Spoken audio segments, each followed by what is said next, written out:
আজ আমি আবার চলে এসেছি তোমাদের জন্য একটা নতুন রেসিপি নিয়ে। আমি জানি এটা অনেকেই করেছে, তবুও মনে হলো তোমাদের সাথে শেয়ার করি, তাই দেখালাম। দেখো, ছিল ঘরে একটু বেসন, ভাবলাম কি একটু কিছু খেতে ইচ্ছে করছিল, তো কী বানানো যায়। তো দেখলাম ফ্রিজে লোটে মাছ আছে, তো যেমন ভাবনা তেমনি কাজ। চলো তাহলে রেসিপিটা শুরু করি।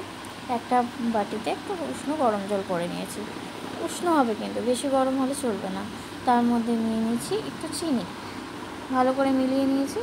এবার ড্রাই ইস্ট, ভালো মনে যেটা আমার কাছে ছিল আমি সেটা ইউজ করেছি, তোমরাও ড্রাই ইস্ট ব্যবহার করতে পারো।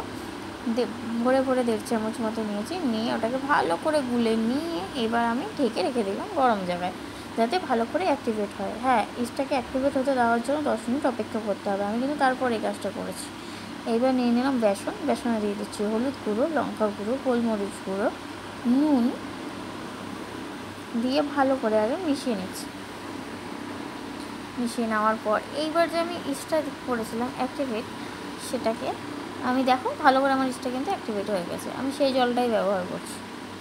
অল্প অল্প অল্প অল্প করে দিয়ে দিয়ে, আমি কিন্তু কোনো আলাদা এক্সট্রা জল ব্যবহার করব না, তাই তোমরাও সেই পরিমাণ বুঝে ইস্ট গুলবে। আচ্ছা, আমি এই জলটাকেই ব্যবহার করব পুরোটা। ভালো করে বেসনটাকে ফাটিয়ে নিতে হবে, যাতে এর মধ্যে কোনো দানা দানা না থাকে। ভালো করে বেসনটাকে যত ফাটাবে তত ফ্লপি হবে। আমি এতে কোনো খাবার সোডা অ্যাড করিনি, যেহেতু আমি এটাতে ইস্টে ব্যবহার করেছি। ইস্টের কাজ তোমরা সবাই জানো। আচ্ছা, আমি কড়াইতে দিয়ে দিচ্ছি এবার পরিমাণ মতো সরষের তেল। হ্যাঁ, আমি সরষের তেলে করছি, তোমরা রিফাইন তেলেও ভাজতে পারো। আচ্ছা, আমি আরেকটা কথা বলি, আমি যে ম্যারিনেটটা করেছি লোটে মাছটা, তার মধ্যে কী কী দিয়েছি একবার বলে দিই চলো। দিয়েছিলাম সরষের তেল, সরষের তেলের মধ্যে লেবুর রস, নুন, পাসলে পাতা আমার কাছে ছিল, তোমরা না চাইলে নাও দিতে পারো, আদা রসুনের পেস্ট, চিলি ফ্লেক্স, একটু গোলমরিচের গুঁড়ো দিয়ে ভালো করে ম্যারিনেট করে 2 ঘন্টার মতো ফ্রিজে রেস্টে রেখেছিলাম, যাতে ভালো করে মশলাটা মাছের গায়ে লেগে যায়।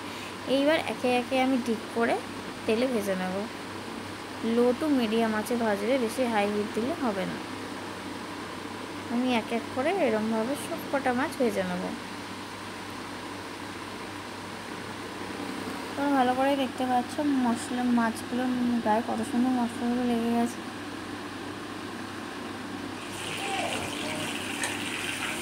দেখ, আমি এইভাবে একটা করে প্রত্যেকটা মাছ ভেজে নিচ্ছি।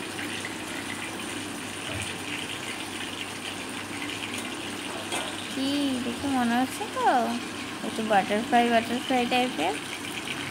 সবাই তো বাটারফ্রাই খেয়েছো, কি একটু লোটে মাছের পকোড়া হয়ে যাক। সত্যি খেতে খুব টেস্টি হয়েছে। এর মতো টাটা, আবার দেখা হবে অন্য একটা রেসিপি নিয়ে। বাই।